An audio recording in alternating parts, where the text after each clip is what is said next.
Okay, welcome back to the 48 Ways of Wisdom. We are number 18, Miy'ut, Taanug, harnessing the power of physical pleasure. This is a great chapter. I like all these chapters. This is an amazing book. You should all pick it up. But I like this one a lot because this is always a huge question for us as Jews is how much do we immerse ourselves in the physical world? Should we sit and learn Torah all day? Or should we go out and, drive a nice car and, eat some gourmet food and, get immersed in that? And the question, it's a big question, how much do we really, how do we find a balance between physical and spiritual? So this is a topic that's discussed a lot in the Holy Sfarim. The Torah discusses this like all the time, basically, because this is a huge question.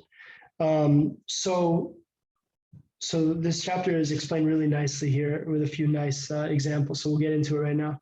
So you've got two ends of the spectrum. You've got the person who sits on a hilltop and meditates and wants to live with nothing and feels that will bring them happiness because they won't be burdened by bills and technology and noise and problems and things like that. And then you've got the person who's on the opposite side, who's basically hedonistic, buys everything that money can buy, houses, cars, you name it, So there are two ends of the spectrum, and basically the Torah approach is take the middle there. Don't go too far on either side. If you're living too impoverished, then it can cause a person to sin because they need to take care of their family. They need to take care of their health. If a person is overindulging in everything, they can also get into a lot of areas of sin, not living humbly, and overeating, over drinking, over indulging, and can really cause a lot of problems. So really the finding that balance in the middle is what we should strive for.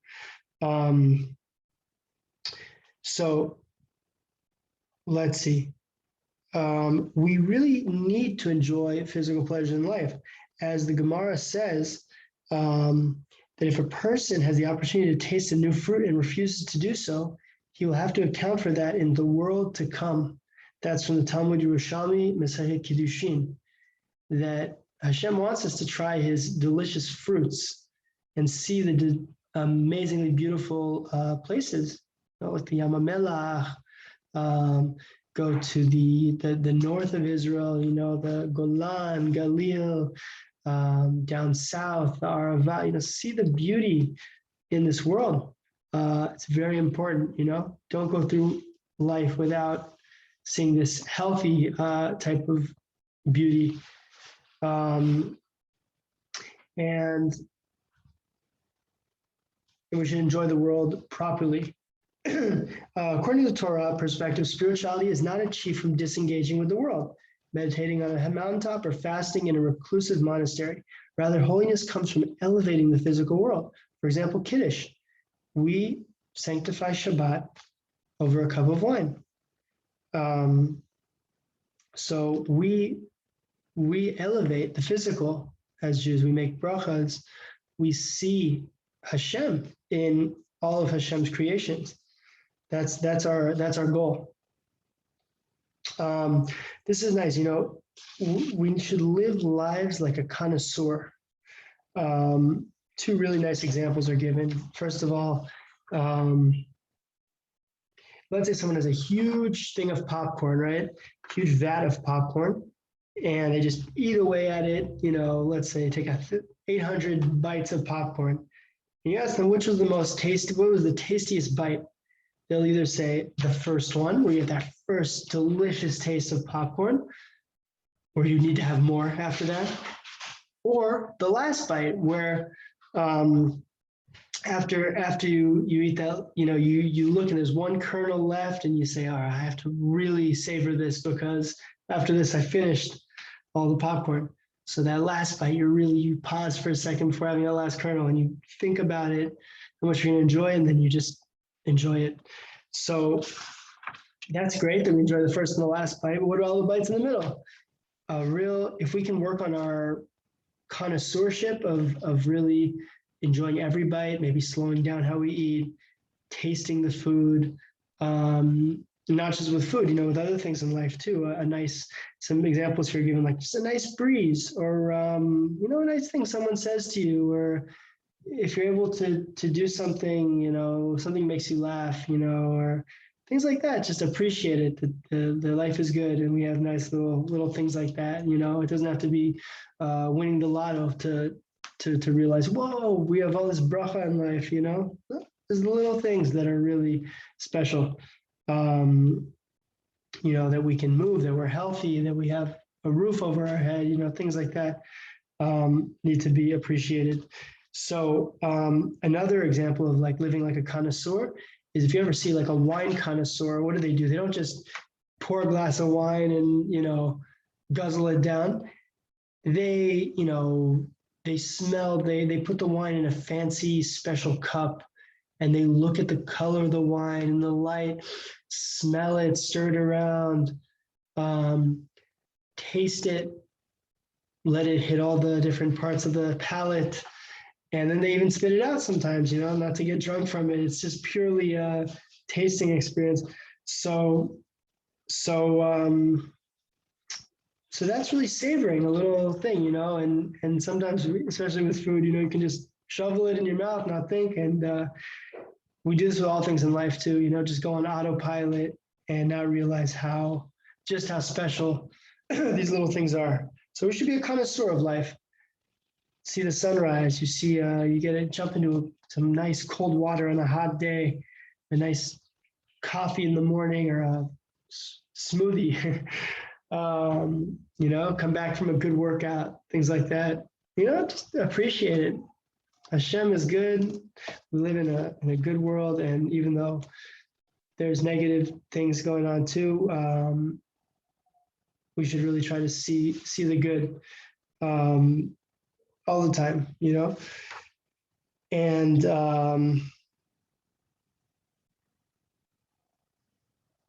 we shouldn't make our life centered on materialism. If I don't have this new car, then I'm going to be depressed. I mean, I've been guilty of this sometimes. Like, if you have like a bad day or something, you just kind of want to maybe buy something nice to like kind of, to kind of get over it. I don't know if that's always the right thing. There might be better ways sometimes to feel better, than to just buy something. But on the other hand, sometimes it might be a good technique for some people. So, but anyway, we shouldn't make our life goal about buying, this or that. We should enjoy what we have as well, and it's okay to have some goals, but we shouldn't make physicality the center of what we cherish in life. Cherish Torah, learning, family, taking care of ourselves, doing chesed. These are much more important. So a nice little mashal here is like, for example, you have a car and a driver, right? The car is our body, and the driver is the neshama, the soul. And a person needs to be balanced in both. A car needs to be taken care of. It needs to have gasoline in it, it needs to have oil, the wheels need to be inflated, it needs to have wheels, it needs to have proper engine, things like that, safety devices. So that's the body. We can't do much without our healthy body. We have to take care of our bodies, eat healthy, exercise, not abuse our bodies, and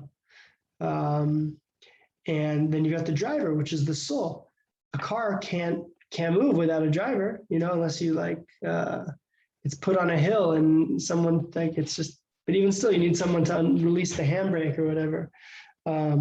You need someone driving the car for it to be effective. So that's our soul. Is that no matter if we have a strong body, you need to have a strong soul as well, neshama, that guides the body. Um, so let's see. You can use physical pleasures to refresh yourself. I think everyone should have some kind of a hobby that is healthy, that really refreshes them. You know, for me, I go running on the trails. That's like invigorating for me, and it's a healthy thing. I'll listen to a Torah class while I do it, so I get a little bit of good for my nefesh, good for my body while I do it. So, but there's other things like reading, or you know, could be even cooking, could be music, lots of things. A good healthy hobby that is good for your soul, could be good for your body, connects you to the Almighty, um, and so it's good for us to have these things. Now, we really in life need to exercise self-control. That's a huge thing. The classic example is with food. You know, we all go out of control sometimes if we're eating something delicious, whether it's chocolate cake or steaks or cholent, or, you know, where it's just nearly impossible to stop. And we really should try to flex our self-control muscle there and realize that too much food is going to make me gain weight. It's going to make me not healthy. It's going to make me feel like a slug and not be able to do mitzvot like I should.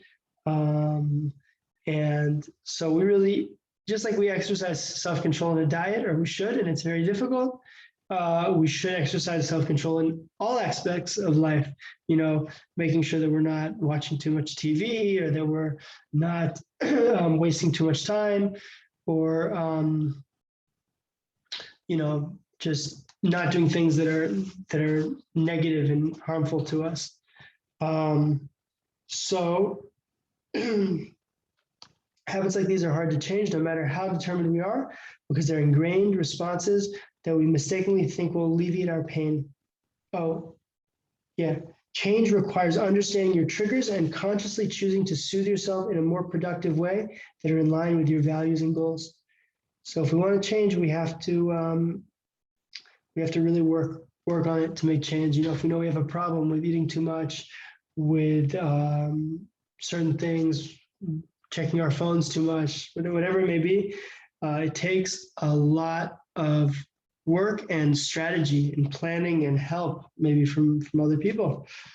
Someone going on a diet needs to eat healthy foods, so they need their spouse, they need their family on board, and not put fatty foods that are fried and high in sugar and high in fat around them all the time, that will just tempt them, you know, too much to eat these things. They need to have, you know, fruits, vegetables, whole grains, lots of water, you know, good healthy food around helps when going on a diet.